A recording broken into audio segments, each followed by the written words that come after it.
Guidelines आए हैं, मैं मानती हूं कि हाँ, काफी टाइम जाति भेदभाव होता है, जातिगत भेदभाव होता है और उस पे किसी तरीके की गाइडलाइंस होती है।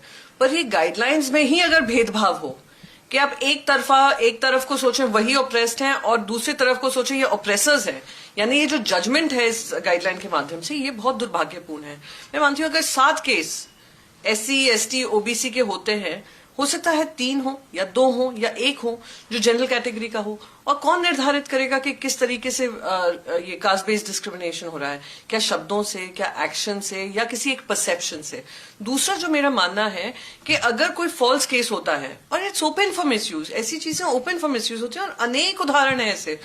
अगर ये फॉल्स केस पता चलता है, उसका पेनल्टी क्या होगी? क्योंकि एक स्टूडेंट के करियर की बात होती है, स्टूडेंट का करियर अगर किसी तरीके से डिस्टर्ब होता है फॉल्स केस के अनुसार, तो जिसने लगाया है वो उसकी पेनल्टी क्या होगी? ये जो निर्णय ले रहे हैं वो निर्णय करने वाले कौन बैठे हैं?